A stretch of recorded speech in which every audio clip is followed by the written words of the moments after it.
along with his 25 points. Through the first 14 games this year, James has recorded 10 or more assists in 11 of them. That's by far the most double-figure assist games through 14 games in his career. And I am so proud of myself for this.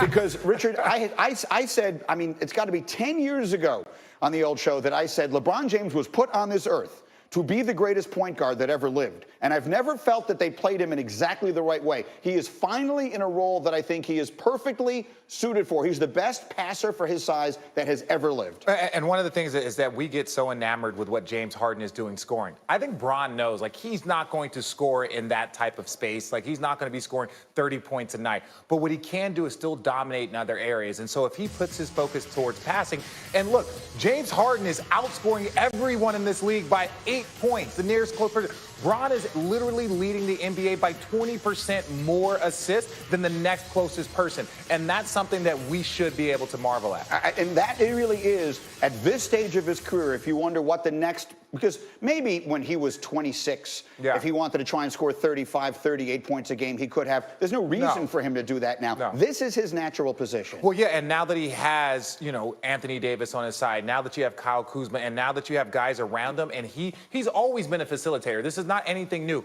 But for him to say, oh, no, this is now my focus. Like, I can still average 25 a game, which he is, but also instead of trying to get to that 28, I'm going to make sure that everybody else gets involved, and it's really raising the level of their team. You know, we had an exchange between LeBron and Tom Brady. Many people may have seen over social media joking about how long they're going to stick around. And we just saw his son playing high school basketball. You know LeBron so well. He has said many times he wants to stick around to play with his son. Do you believe that happens? Yes, because players that great, including Tom Brady, they try to find extra motivation, other motivation. It's not MVPs. Yes, they want to win more championships, but if that's just your singular goal, like, you can get deterred. But his goal really is to be the all-time leading scorer in the NBA history, which is going to take multiple years to catch Kareem, but also the fact that he has an opportunity to play with his son, very similar to the Griffeys. It's never been done before in basketball, so I think it's something that motivates him to keep pushing, keep his body strong so he can still play at a high level. Yeah, Ken Griffey Jr. and Ken Griffey Sr. playing together, homered in the same game, LeBron James and his son Bronny.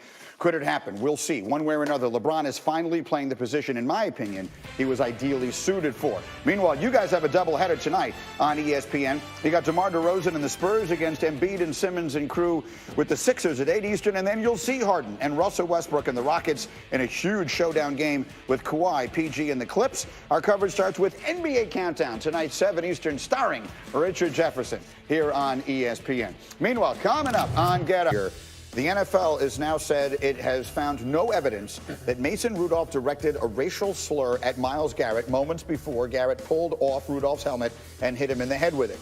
According to our Josina Anderson and Adam Schefter, Garrett made that allegation during his appeal hearing on Wednesday, an appeal that he lost.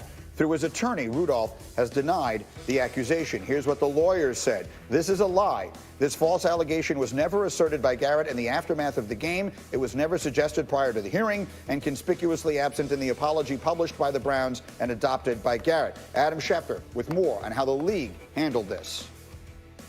All right, Greeny, let's take you inside that meeting on Wednesday when Myles Garrett told the appeals officer, James Thrash, that he was accusing Mason Rudolph of hurling a racial slur at him before the brawl broke out last Thursday night. Once James Thrash heard that evidence, he looked it over, turned it over to the NFL. The NFL went over the officials' reports from that night. It went over the audio that it had from the on-field exchanges that night. It looked at all the interviews that were done after that game and then again the next day. And the NFL concluded that it could find no evidence to support Myles Garrett's claim that Mason Rudolph used that racial slur at him. Saying that, there are still people within the Browns organization that believe that it did happen. There are people in the Steelers organization that insist it didn't happen.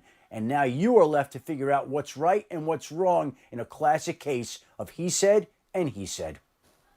Myles Garrett posted this on Twitter last night. I was assured that the hearing was space that afforded the opportunity to speak openly and honestly about the incident that led to my suspension. This was not meant for public dissemination, nor was it a convenient attempt to justify my actions or restore my image in the eyes of those I disappointed. I know what I heard. Whether my opponent's comment was born out of frustration or ignorance, I cannot say.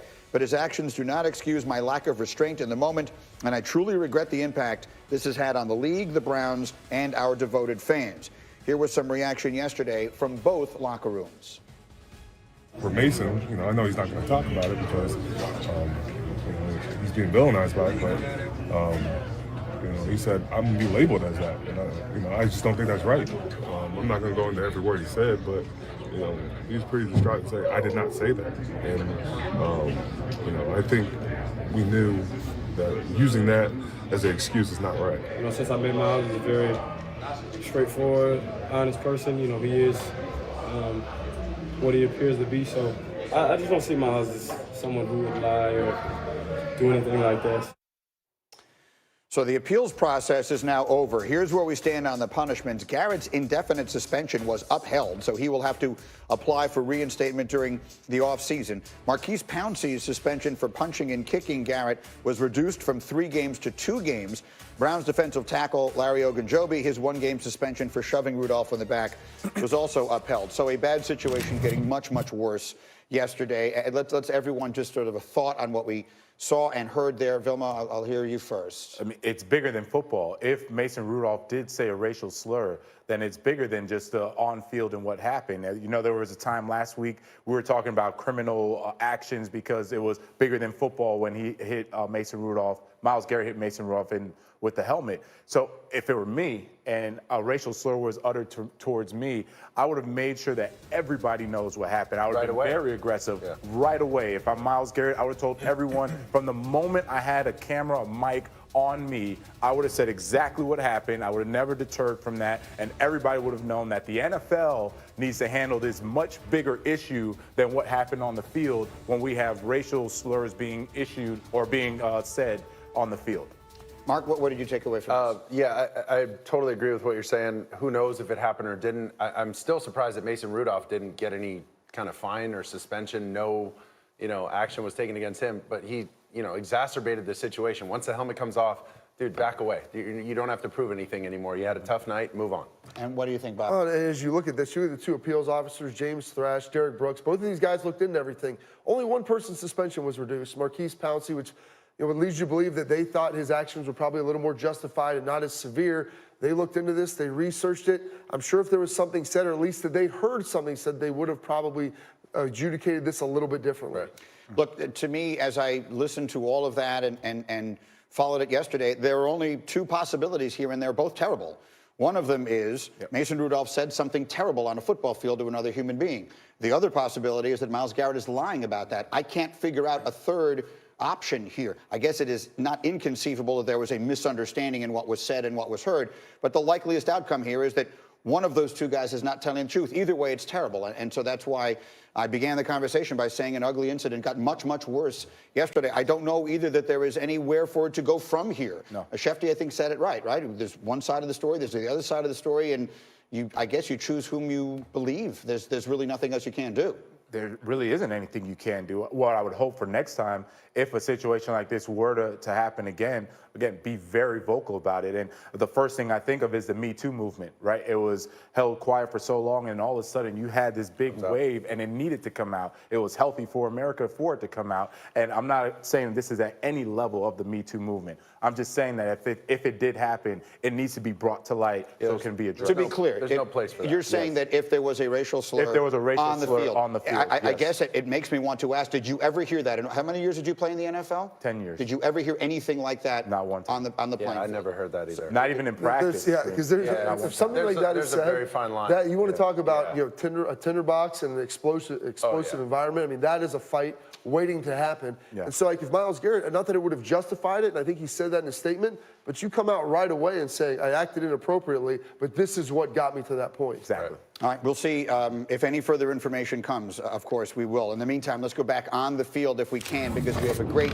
weekend in front of us in the NFL, and that includes the 49ers hosting the Packers on Sunday night. These teams are a combined 17-3, the best combined record in any game between these two teams who are long-standing rivals. Seahawks traveling to face the Eagles on Sunday. Huge game. Russell Wilson 3-0 against Philly in his career. He's never thrown a pick in 99 attempts against the Eagles. And the Cowboys face the Patriots in the first meeting between Prescott and Brady. Brady has had his success against starting quarterbacks from the 2016 draft class. He's 4-0 against them, including the playoffs over the course of time. And for more on this, which figures to be one of the really great matchups of the NFL season, there's Mike Reese, our Patriots